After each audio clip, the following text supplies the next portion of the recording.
Lorsqu'ils ont découvert la déformation physique de leur fils, le couple a pris une décision cruelle et égoïste en choisissant de l'abandonner. Le petit garçon a été emmené dans un orphelinat, faisant face à un avenir incertain et rempli de défis. Son destin ne semblait pas prometteur à ce moment-là.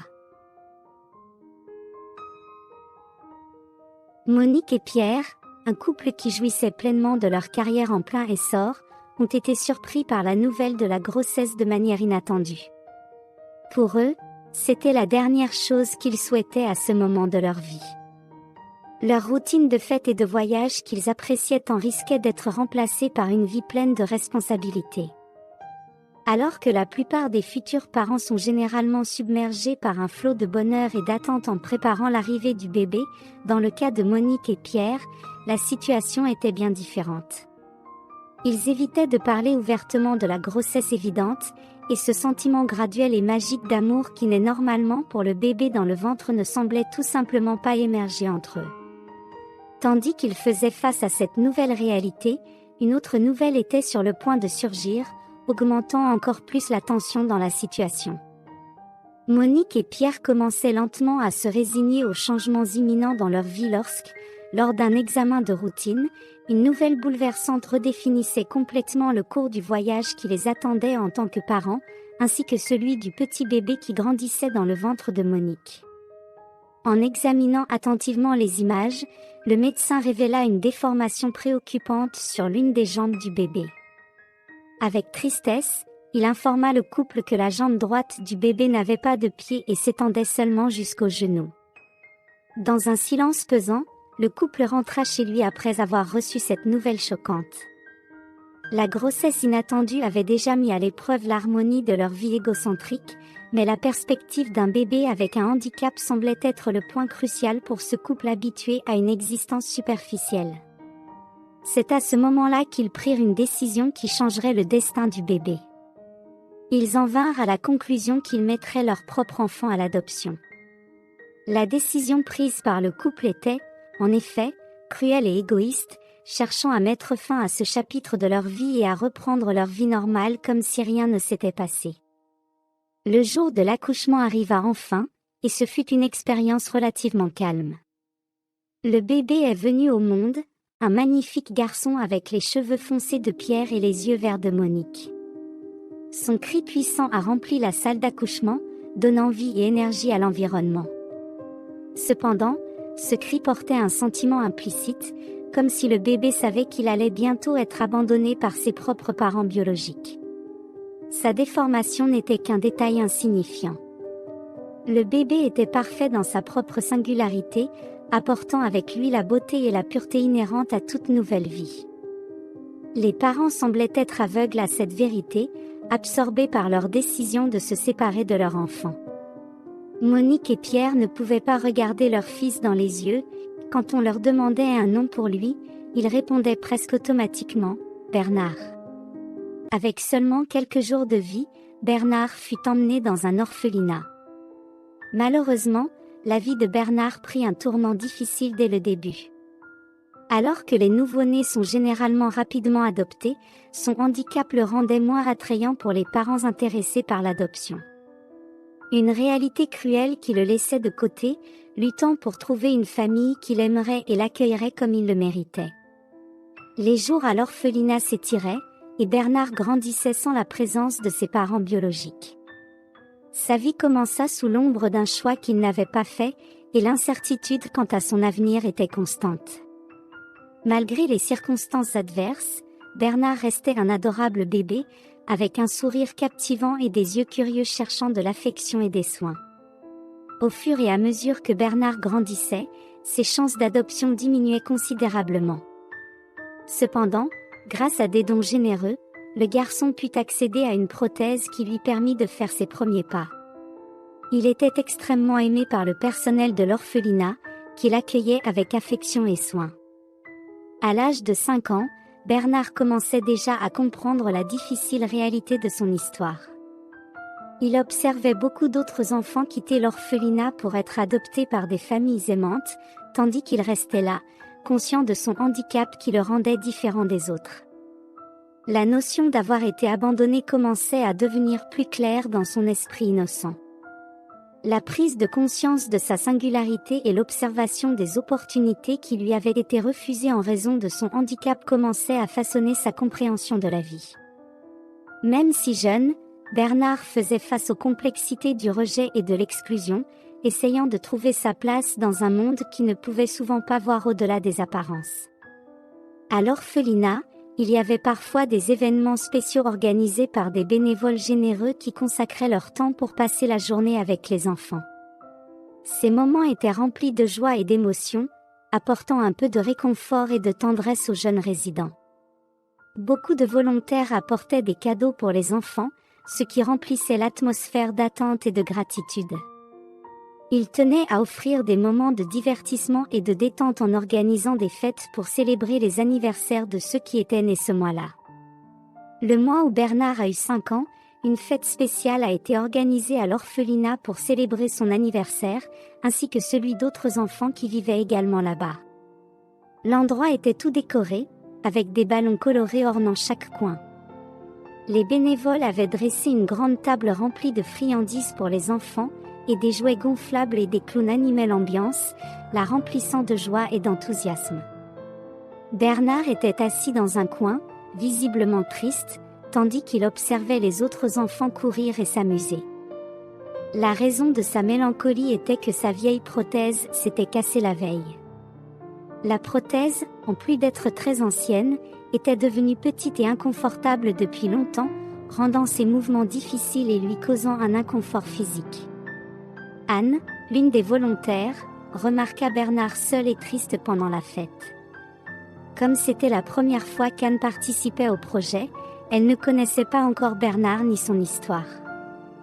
Avec gentillesse, Anne s'assit à côté de Bernard, cherchant à le réconforter et à le faire se sentir plus inclus dans les jeux et les festivités. Elle lui souriait affectueusement et l'encourageait à participer aux activités, mais elle remarqua qu'il semblait hésitant et réservé. C'est alors que Bernard montra sa jambe à Anne et partagea son histoire sur ce qui était arrivé à sa prothèse. Anne ne montra ni surprise ni pitié. Dans un geste empathique, elle écarta ses cheveux et montra à Bernard l'appareil auditif qu'elle portait elle-même. Un doux sourire apparut sur son visage alors qu'elle partageait cette partie de son histoire avec lui. Les regards de Bernard et Anne se croisèrent, révélant une compréhension mutuelle que peu de gens pouvaient comprendre. À ce moment-là, ils réalisèrent tous deux qu'ils savaient ce que c'était que d'être différents, de faire face à des défis uniques et de faire face aux limitations imposées par leurs conditions.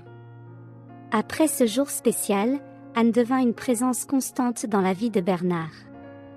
Elle mobilisa ses amis et connaissances pour trouver des ressources pour la nouvelle prothèse dont le garçon avait tant besoin. Son engagement et son dévouement pour aider Bernard montrèrent qu'il avait conquis son cœur d'une manière profonde et significative. Alors que le lien entre eux se renforçait, un désir naquit dans le cœur d'Anne, elle voulait adopter Bernard.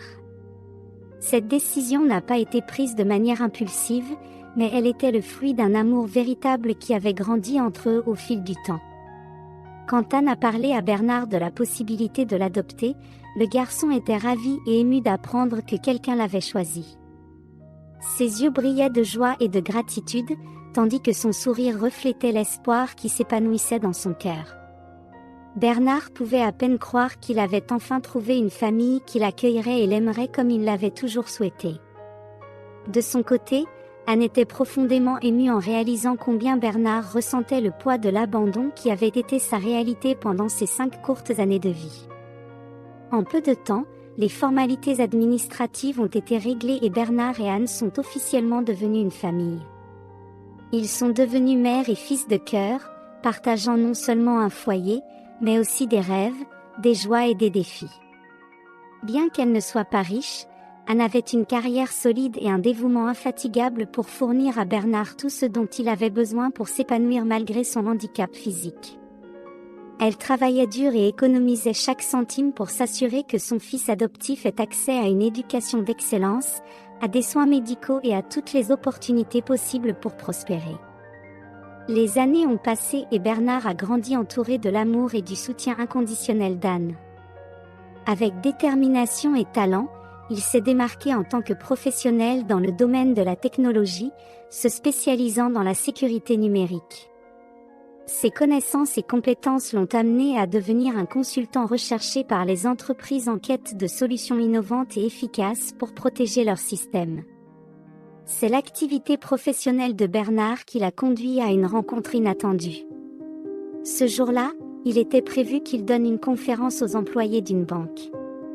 Le lieu choisi pour l'événement était l'auditorium de l'institution, où les regards de Bernard et de Monique, sa mère biologique, se sont croisés sans que ni l'un ni l'autre ne sache la connexion qu'ils partageaient. Monique travaillait à la banque en tant qu'employée et assistait à la conférence, ignorant que le conférencier était le fils qu'elle avait abandonné il y a des années. Alors que Bernard se présentait et commençait à donner le contenu de la conférence, Monique ressentait une curiosité étrange en observant le jeune conférencier. Il ressemblait étonnamment à Pierre, le père biologique, et même le nom qu'il portait coïncidait avec le nom qu'elle avait choisi pour le bébé qu'elle n'avait jamais voulu connaître. Monique a rapidement écarté la possibilité que ce conférencier puisse être le fils qu'elle avait abandonné. Elle s'est convaincue que c'était juste une coïncidence. Après tout, le bébé qu'elle avait laissé derrière elle ne pouvait pas avoir atteint une position de prestige et de succès comme le conférencier devant elle. Tout au long de la présentation, à un moment donné, Bernard s'est assis sur un haut tabouret que l'on avait laissé sur scène pour lui. En s'installant, son pantalon a légèrement remonté, dévoilant une petite partie de sa prothèse. Monique, qui était dans le public, pouvait à peine croire ce qu'elle voyait. Oui, c'était son bébé, le même bébé qu'elle avait considéré comme un fardeau dans sa vie et qu'elle avait abandonné il y a des années. À cet instant, tout le poids de la décision de Monique s'est abattu sur ses épaules. Après la fin de la conférence, elle a décidé de prendre son courage à deux mains et d'aller parler au jeune homme. Sans détour, elle s'est présentée comme sa mère biologique, et Bernard a eu les yeux grands ouverts face à cette révélation. Monique a partagé la vérité sur sa grossesse non planifiée et comment, à l'époque, elle pensait ne pas être une bonne mère, ce qui l'a conduite à prendre la difficile décision de le confier à l'adoption.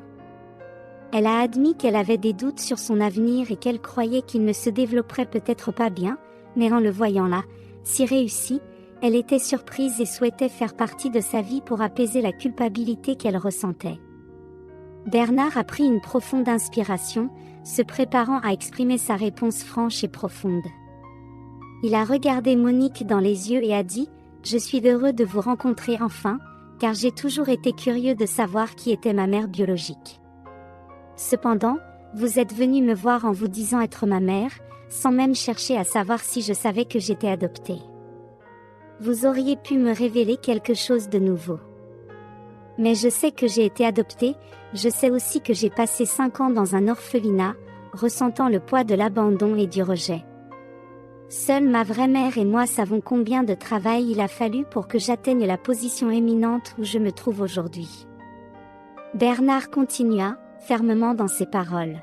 « D'après ce que vous m'avez dit, j'ai été abandonnée parce que ma déformation me rendait imparfait à vos yeux. Et maintenant que cela ne représente plus aucune limitation à vos yeux, vous voulez participer à ma vie pour vous sentir mieux? Excusez-moi pour ma sincérité, mais toutes ces années semblent ne rien vous avoir appris.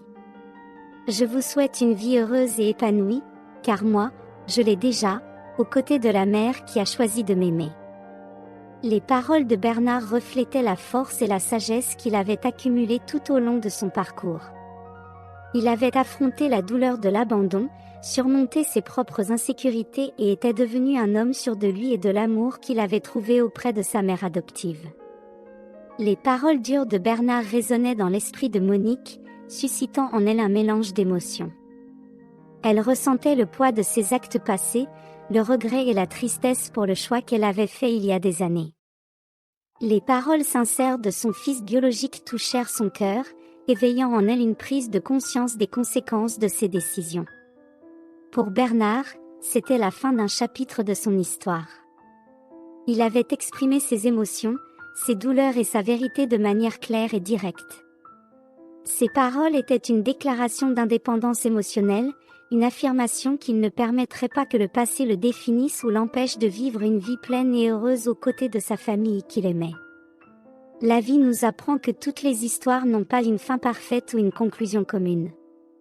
Parfois, elles empruntent des chemins imprévisibles et atteignent des destinations inattendues.